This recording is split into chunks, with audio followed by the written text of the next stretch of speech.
Бәріңізге сәлем, мен Марда. Каналыма қош келдіңіз. Адам өлім төсегінде жатқан кезінде оның жоғалтатын ешқандай нәрсесі болмайды. Бұл видеода фильмдерде ғана болатын нәрселердің шын өмірде де болатын көретін боламыз. Дайын болсаңыз видеоны бастайық.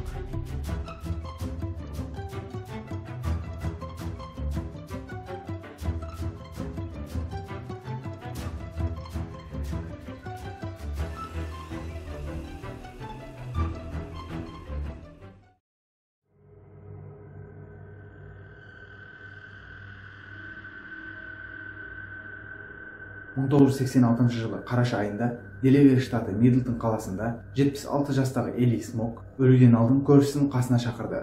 Өлмей тұрып дүниеде бір адамға дұрыс және шынайы болғысы келді. 1975 жылы 64 жасында Вейман Кеймел атты адаммен бірге ішкен және оны өзінің үйіне шақырғанын айтты. Ол адамда ұсынысты қабылдап, әйелдің үйіне барып бірге ішкен. Екеуі де естерін білмейтін дәрежеде ішкен болатын. Әйел адам ұйықтап қалған кезде оның ақшасын ұрлайды. Әйел адам оянған кезде байқап қояды деп қорықты. Сонымен бірге қара нәсілді адамның ақ нәсілді әйелдің үйінде болғанын басқалар білетін болса, басы бәлеге кіретін еді. Содан кейін одан да қатты қорықты. Осыдан кейін ақша ұрлағанын және қара нәсілді адаммен қатынасқа кіргенін жасыру үшін полицияға қоңырау шалды. Әйел өзін зорлады деп және ақшасын ұрлады деп айыптады және адам тұтқындалды. Сот оған екі таңдау ұсынды.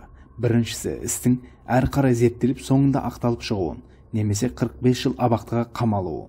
Ал Вейман Кеймел қылмысты мойындап 15 жылға түрмеге қамалды. Ол адам кінәсіз болса да 15 жыл абақтыда жатуды таңдауға мәжбүр болды. 1986 жылы әйел адам өлмей тұрып өзінің жасаған ісін мойындайды және Кеймел 12 жыл абақтыда жатқаннан кейін бостандыққа шықты. Бір репортаж кезінде Кеймел ол әйелді 12 жылдың ішінде бірде-бір ретте жек көрмегенін айтты. Әйел ол ақшаны ұрламауы мүмкін еді. Азын-аулақ үшін осындай нәрсе жасауға бола ма? Осыны естен шығармаңыз. Сіз жанып жатқан кезде де адамдар қасыңызға жылыну үшін ғана жақындайды. Адамдарды абақтыға жабу соншалықты оңай болып қалған. Әділеттілікке деген сеніміңізге дақ түседі.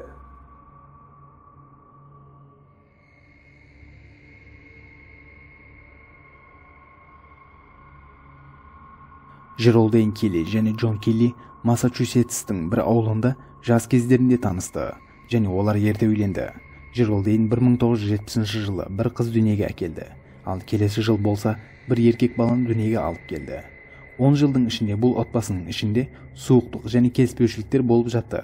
Ал 1981 жылы досының тойында Джон көп ішімдік ішіп қойды. Қасындағы 3 адаммен төбелесе бастады. Төбелес Джонның қайынінісінің өлуімен тоқтады. Осыдан кейін Джон жазаланудан қашып отбасын алып елдің батысына қашты.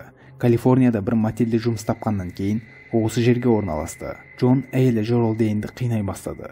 Джеральдин ұзақ уақыт бойы отбасы ішілік келіспеушіліктерге шыдап келді және Джон екі баласының әкесін тастап кетпейтінін деп білетін. Бірақ 1991 жылы Джонның мәмілесі Джеральдинге өте ауыр болды. Сол күннен кейін Джеральдин қасынан күйеуін мүлдем айырмады. Қарумен басынан атты және өлі денені 6 жыл бойынша мұздатқышта сақтады.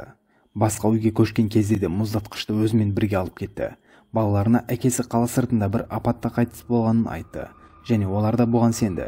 Дәл осы өтірікті күйеуінің жұмыс істеген мотелінің басшысына да айтты. Осылайша еш қиындық тудырмай бірнеше жыл бойы осы мотельде жұмыс істеп жүрді. 6 жылдан кейін рак ауруына шалдығып өлетін кезінде өзінің жасаған қылмысын қызына айтады және өледі. Қызы да полицияға қоңырау шалады. Полиция қызметкерлері мұздатқышты ашқан кезінде басынан бір рет атылған адамның дене қалдықтарын тапты. Осылайша бір оқиғаның мұздатқыш оқиғасы бітеді. Өмірді үнемдеп болмайды. Не жақсы пайдаланасыз, немесе басқа біреумен босқа жаратасыз.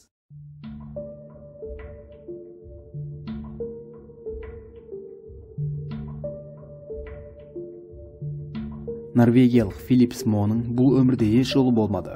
Ол жартылай мүгедек еді. 1977 жылы 20 жастағы Торум Финстонды зорлады және өлтірді деп айыпталды. Бірақ ешбір физикалық дәлел жоқ еді. Бұл жетпей тұрғандай абақтыда жатқан кезінде 20 жастағы Сидрид Хекайымның зорлануы және өліміне қарсы бірнеше рет соттың алдына шықты. Құлағы естімеуі және дұрыс сөйлей алмауына байланысты аудармашылар арқылы өз сөздерін жеткізді. бір күні аудармашысы жоқ еді. Сол кезінде сұрақ жауап бөлмесінде екінші қылмысын мойындады. 1991 жылы оның жазасына 5 жыл тағы қосылды. Оқиға болған жердегі биологиялық заттар жиналды және сол кездегі технологиямен зерттелген болатын. Бірақ білінбеген себептерге байланысты ол заттар сот алдына шықпай тұрып жоқ болды. Осылайша Филлипс Моа 18 жыл абақтыда отырды. 2005 жылы Тор Хепсу атты басқа бір қылмыскер жүрегі тоқтап өлмей тұрып, әлгі 2 әйелді өлтіргенін мойындады. Осылайша Филлипс Моа есімі ресми түрде таза болды. Бұл оқиғаның ең трагедиялық жері болса, Моа кінәсіз екені анықталған жылы 60 жастарында өмірден өтіп те кеткен еді және өзінің ақталғанын шынайы түрде көре алмады. Кешіккен әділет емес. Заңдар өрімшектің торы сияқты. Тек қана күшсіз болғандар қалып қояды, ал күштілер әрдайым ол торды бұзып өтеді.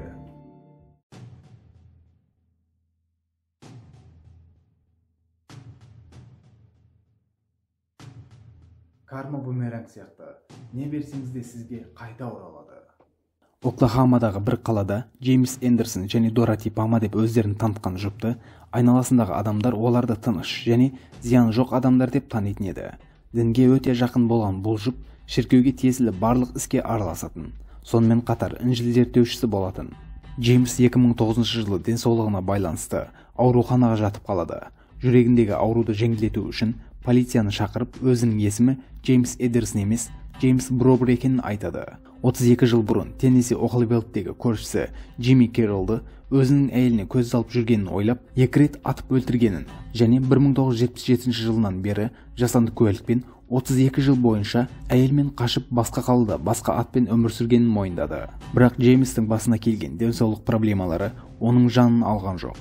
Ол ауруханадан жазылып шықты.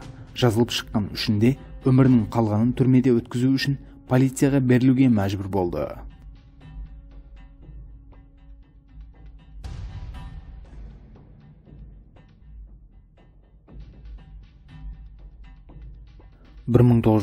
жылы 14 наурызда 50 жастағы Метрид Ликуист және 47 жастағы Фрэнсис Мерфи Рок-Стейт паркінде өткізетін пикник үшін Риверайттағы люкс үйлерін тастап, бір ресторанда тамақ ішіп алғаннан кейін әйелдер Сент-Луис шатқалына қарай серуенге шықты. Кешке қарай ормандағы үйлеріне оралмағандары үшін оларды жоғалды деп полицияға хабар берілді. Барлығы үлкен компания бастықтарының әйелі болғандықтан зерттеу және құтқару жұмыстары басталды. 2 күннен кейін өлген денелері сол жерде серуендеп жүрген жастар тарапынан табылды. Әйелдердің біреуі байланып, қиналып өлтірілген және үңгірге қарай сүйрелген болатын. Орманда жұмыс істейтін 21 жастағы Честер Уейгер алғашқы күдік тудырған адам болды. Денесіндегі сызықтар, киімдерінде іздер бар еді. Ал Честер Уейгер бұларды жұмыс кезінде болғанын айтты. Уейгер еш қорықпай барлық дәлелдерді, киімдерді берді. Өтірікті анықтайтын машинадан да кемшіліксіз өтті. Осы оқиғадан 8 ай өткеннен кейін Уейбер кінәлі екенін мойындады және барлығына қылмысты қалай жасағанын біртіндеп түсіндірді. Бірақ соттың алдына шыққан кезінде осының бәрін полиция жасап жатқанын, айтқандарын детектив айтып түсіндіргенін, жаттап айтасың деп мәжбүрлегенін айтады. Бірақ нәтижеде Уейбер кінәлі деп табылып, өмір бойы абақтыға қамалды. Абақтыда болған кезде де өзінің кінәсіз екенін айтып қоймады. Оның кінәсіз екенін дәлелдеу үшін адвокаттар бірнеше жұмыстар атқарды, бірақ ешбірінің пайдасы болған жоқ. 2004 жылы әйелдің қолындағы шаштарды ДНК тестілеуге салып, сарапшылардың қолына беру үшін адвокаттар талап етті. ДНК тесті анықталып, нәтиже айтылатын кезде ДНК тестінің дұрыс сақталмағаны және оның нәтижесіне қарамау керек екендігі анықталды. Жылдар өткеннен кейін өлім аузында жатқан кезінде әйел өзінің 3 әйелді өлтіргенін мойындады. Ауруханаға барып репортаж алып жатқандар және полиция әйелдің қиналғанын көріп бөлмеден шығуға мәжбүр болады. Осылайша ол әйел 3 әйелді өлтіргенін мойындайды, бірақ есімдерін айта алмай өліп кетеді. Осылайша есімдері айтылмағаннан кейін дәлел жеткіліксіз болып табылып, Уейбер тағы да абақтыда қалады. 2020 жылы 81 жастағы Уейбер абақтыдан шықты және әлемде ең ұзақ абақтыда қалған адамдардың бірі болып табылды. Үлкен бір өмір осылайша абақтыда өтті. Өміріңізді, құқығыңызды қорғап, басқаларға жем болмай жаратуды естен шығармаңыз. Өйткені өміріңіз бір рет қана беріледі. Бейне ұнаған болса, лайк басу арқылы маған білдіре аласыз. Каналға әр апта жаңа бейнелер шығуы жалғасатын болады. Каналға тіркеліп, қоңыраушаны басып қойыңыз. Келесі бейнелерде көріскенше, мен Мардан.